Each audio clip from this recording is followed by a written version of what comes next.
Hi hello, ഇന്ന് നമുക്ക് fish മോളി എങ്ങനെയാണ് ഉണ്ടാക്കുന്നത് നോക്കാം. ഞാനിവിടെ ഒരു പാൻ വെച്ചിട്ടുണ്ട്. അതിലേക്ക് 1/4 ടീസ്പൂൺ പെപ്പർ പൗഡർ, പിന്നെ അതിൽ 1/4 ടീസ്പൂൺ മഞ്ഞൾപ്പൊടി, ആവശ്യത്തിന് ഉപ്പ്, പിന്നെ ഇതൊന്ന് മിക്സ് ആവാൻ ആവശ്യമായിട്ടുള്ള കുറച്ച് വെള്ളം കൂടെ ഇട്ടിട്ട് മിക്സ് ചെയ്തിട്ടുണ്ട്. ഇനി ഞാൻ നെയ്മീനാണ് എടുക്കുന്നത്. നെയ്മീനാണ് ഫിഷ് മോളിക്ക് ഏറ്റവും ബെസ്റ്റായിട്ടുള്ളത്. അപ്പോൾ ഞാൻ നെയ്മീൻ ഇതേപോലെ 300 ഗ്രാമാണ് എടുത്തിട്ടുള്ളത്. മിക്സാക്കി എടുക്കുകയാണ്.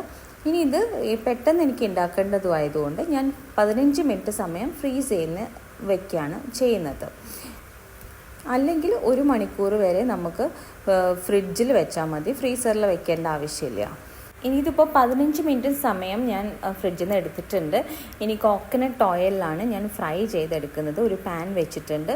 ഇനി കുറച്ച് ഓയിൽ, ഷാലോ ഫ്രൈ ആണ് ചെയ്യുന്നത്, അതുകൊണ്ട് കുറച്ച് ഓയിലാണ് ഒഴിച്ചു കൊടുക്കുന്നുള്ളൂ. കോക്കനട്ട് ഓയിലാണ് ഒഴിച്ചിട്ടുള്ളത്. എല്ലാ നെയ്മീനും നമുക്ക് ഇതിൽ ഇട്ട് കൊടുത്ത് ഒന്ന് ജസ്റ്റ് ഷാലോ ഫ്രൈ ചെയ്തെടുക്കാം. ഏകദേശം ഞാനൊരു 10 മിനിറ്റ് സമയം തന്നെ ഫ്രൈ ചെയ്തിട്ടുണ്ട്. ഓരോരോ സൈഡും 5 മിനിറ്റ് സമയമായിട്ടാണ് ഞാൻ ഫ്രൈ ചെയ്തിട്ടുള്ളത്. അങ്ങനെ എല്ലാം ഞാൻ ഇപ്പോൾ വെച്ചിട്ടുണ്ട്. ഇനി ഇതൊന്ന് ഫ്രൈ ആയിട്ട് കിട്ടണം. ഇതിപ്പോൾ 5 മിനിറ്റ് സമയമാണ് ഒരു സൈഡ് ആയി കിട്ടിയിട്ടുള്ളത്, ഫ്രൈ ആയിട്ടുള്ളത്. ഇനി മറ്റേ സൈഡും നമുക്ക് 5 മിനിറ്റ് സമയം ഫ്രൈ ആക്കി എടുക്കണം. ഇപ്പോൾ 2 സൈഡും ഫ്രൈ ആയി കിട്ടിയിട്ടുണ്ട്. ഇനി കുറച്ച് കറിവേപ്പില ഒരു ഫ്ലേവറിന് വേണ്ടി ഞാൻ ആഡ് ചെയ്ത് കൊടുക്കുകയാണ്. അങ്ങനെ കുറച്ച് കറിവേപ്പില അധികം തന്നെ ഞാൻ ആഡ് ചെയ്ത് കൊടുക്കുന്നുണ്ട്. ഇനി ഇതിന് ശേഷം നമുക്ക് വേറൊരു പ്ലേറ്റിലേക്ക് ഫിഷൊക്കെ നമുക്ക് മാറ്റാം. അങ്ങനെ ഞാൻ എല്ലാ ഫിഷും വേറൊരു പ്ലേറ്റിലേക്ക് മാറ്റുകയാണ്. ഫിഷ് പൊട്ടിപ്പോവാതെ ശ്രദ്ധിച്ചിട്ട് വേണം മാറ്റാൻ. നേരത്തെ ഫിഷ് ഫ്രൈ ചെയ്ത് വെച്ച ഓയിൽ ബാക്കിയുള്ളത് നമുക്ക് ഇതിലേക്ക് ഒഴിച്ചു കൊടുക്കാം. അത് കൂടാതെ 2 ടേബിൾ സ്പൂൺ കോക്കനട്ട് ഓയിലും കൂടെ ഞാൻ ഇവിടെ ഒഴിക്കുന്നുണ്ട്. അങ്ങനെ 2 സ്പൂണാണ് ഒഴിച്ചിട്ടുള്ളത്. 3 അല്ലി വെളുത്തുള്ളി ചോപ്പ് ചെയ്തതാണ്. ഇത് 1 സെക്കൻഡ് സമയം ഒന്ന് വഴറ്റിയെടുക്കണം. നന്നായിട്ടൊന്ന് വഴറ്റിയെടുക്കാം. അതിനുശേഷം നമുക്ക് ചെറിയൊരു പീസ് ഇഞ്ചിയാണ് വേണ്ടത്. അതും ചോപ്പ് ചെയ്തതാണ്. അതും ഒന്ന് വഴറ്റിയെടുക്കണം.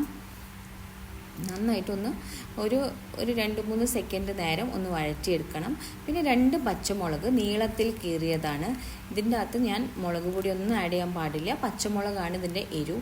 അപ്പോൾ 3 എണ്ണം വേണമെങ്കിൽ ഇടാം. കാരണം ഇത് നല്ല എരിവുള്ള പച്ചമുളകാണെങ്കിൽ ഒരു 3-4 എണ്ണം ഇട്ടാൽ മാത്രം മതി. അതിൽ കൂടുതൽ ഇട്ടാൽ ഭയങ്കര എരിവായി പോകും. ഒരു വലിയ സവാള സ്ലൈസ് ചെയ്തെടുത്തതാണ്. ഒരു തിന്നാക്കിയിട്ട് സ്ലൈസ് ചെയ്ത് എടുത്താൽ മതി. അങ്ങനെ അതൊന്ന് വഴറ്റിയെടുക്കണം.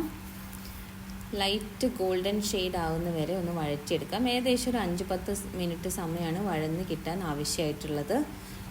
ഇനി നമുക്ക് കുറച്ച് കുരുമുളക് പൊടിയാണ് ആവശ്യം. ഒരു 1/2 ടീസ്പൂൺ കുരുമുളക് പൊടി. അങ്ങനെ അതും വഴറ്റിയെടുക്കാം. 2 നുള്ള് മഞ്ഞൾപ്പൊടി ഇട്ട് കൊടുക്കാം. അങ്ങനെ അതും ഒന്ന് വഴറ്റിയെടുക്കാം. സിമ്മിലിട്ടിട്ട് വേണം വഴറ്റിയെടുക്കാൻ, അല്ലെങ്കിൽ കരിഞ്ഞു പോകും പൊടിയൊക്കെ. നന്നായിട്ട് ഇപ്പോൾ വഴന്ന് കിട്ടിയിട്ടുണ്ട്. ഇനി കുറച്ച് കറിവേപ്പില ചേർത്ത് കൊടുക്കാം. കറിവേപ്പിലയാണ് ഇതിൻ്റെ ഒരു നല്ലൊരു ഫ്ലേവറാണ് കറിവേപ്പില ചേർക്കുമ്പോൾ. അങ്ങനെ കറിവേപ്പിലയും കൂടെ ചേർത്തിട്ടുണ്ട്. ഇനി കുറച്ച് ഗരം മസാല ചേർത്ത് കൊടുക്കുക. 2 പിഞ്ച് ഗരം മസാലയാണ് ആവശ്യം. അങ്ങനെ 2 പിഞ്ച് ഗരം മസാല ചേർത്ത് നന്നായിട്ടൊന്ന് വഴറ്റിയെടുക്കാം. ഇനി നേരത്തെ ഫ്രൈ ചെയ്ത് വെച്ചിട്ടുള്ള ഫിഷ് ഇതിലേക്ക് ഇട്ട് കൊടുക്കാം. ഫിഷ് പൊട്ടിപ്പോവാതെ ഇടാൻ നോക്കണം. ഇത് ജസ്റ്റ് ഒന്ന് മിക്സാക്കി എടുക്കുക. നേരത്തെ പൊടികളൊക്കെ ഇട്ട് കൊടുത്തുകൊണ്ട് അതൊന്ന് മിക്സാക്കി എടുക്കുക. അതേപോലെ ഇനി കോക്കനട്ട് മിൽക്കാണ് ആവശ്യം. തേങ്ങാപ്പാൽ ഒരു മീഡിയം തിക്ക് കോക്കനട്ട് മിൽക്കാണ് ഇപ്പോൾ ഞാൻ യൂസ് ചെയ്യുന്നത്. 1.5 കപ്പാണ് കോക്കനട്ട് മിൽക്ക് യൂസ് ചെയ്യുന്നത്.